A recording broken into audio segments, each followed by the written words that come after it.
If your kids got lost and were able to find somebody, a mom or dad with kids, or a policeman or someone to talk to and ask for help, would they know your address or your phone number in order to help find and locate, here's my parents?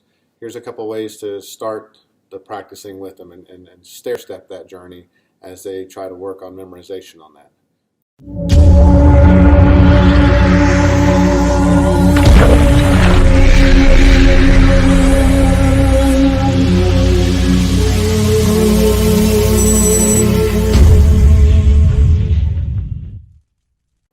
Hey folks, it's Jake here with NinjaFit. If your kids got lost, whether out in public or heaven forbid they even got kidnapped, right, and they were able to escape from their captor, and they were able to find a safe stranger, right? We've talked about that in previous videos. Policeman, fireman, someone that you feel that they could trust and ask for help. Would they know how to get in touch with you, right? Would they know how to tell the police to find you?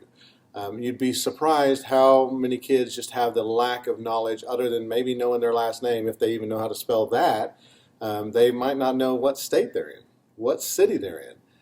It's really, really interesting to see that. So I start with these kinds of things. You know, I want them to know at least how to spell our last name, right?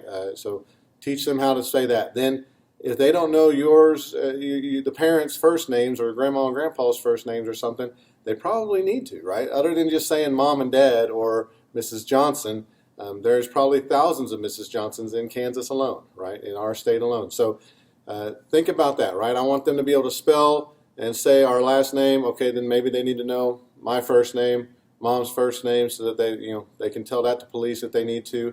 What state we live in, definitely. Then shrink it down a little bit. Okay, now what city do you live in? Okay, then shrink it down a little bit more. What street do we live on? Do you know how to say our street name? And do you know how to spell it if the policeman doesn't know how to spell it? Okay, good. Do you know what house number we are? Start shrinking it down. Start big is what I like to say, because just anything, if you just tell them, if you start small and it's our address is 4804, that doesn't help anything, right? If you start small with the street, and there's probably 1,000 different main streets in the U.S. alone, right? So I like to start big and then kind of shrink it down small. Then finally with the phone number, right? I do the exact same thing with phone numbers. I kind of start at the end and work my way to the front. So here's the last 4 digits of my phone number. Here's the last 4 digits of mom's phone number. Memorize that first. I'm going to keep quizzing you on it every day for about a week or so. And when you've got them, both of them real good, I'm going to give you the next 3 numbers, right? So it's really 555. 4804 or something for dad, and it's 565 something for mom, right? So then we work on that for another week. I'm going to quiz you every single day, and then I'm going to give you the prefix, the 913, 816, 715, whatever it is. I'm going to give you those first 3 numbers. So now you got to know 10 numbers for dad, 10 numbers for mom, or maybe grandma and grandpa, whoever you feel they should know the information for. This is something really important to think about, and not a lot of parents worry about, I don't think, when their kids are 4, 5, 6 years old. But it's really surprising to me. That's the age where a lot of bad stuff could happen to them, because they're not big enough to fight back yet. So if it's a stranger trying to take them away or something like that, they need to start knowing better, and they need to start knowing that, okay, if I do get away, where do I tell police or someone that I need to be, that my mom and dad are?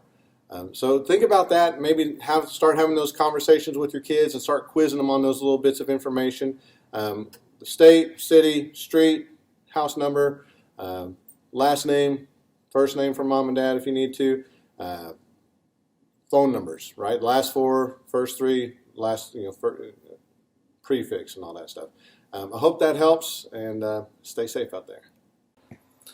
If you enjoyed some of these helpful tips for how to have these discussions with your kids about self-defense topics, I'd really suggest checking out Damsel in Defense's Safe Hearts books. They've got a lot of cute books in here that really good colored pictures for the kids to look at as you read along with them. And in the back of each book, there's even a little section with some questions to help guide the conversation further about, okay, now how did Becky deal with this peer pressure situation, and what do you think she could have done differently? Or, I mean, there's all sorts of good questions in there for you. But before you do that, I really recommend checking out their Proactive Parent Guide to help prepare you for having these difficult conversations with your kids. But those books are great helps. I'll put some links on on the page here for you to look at, and I really hope they help.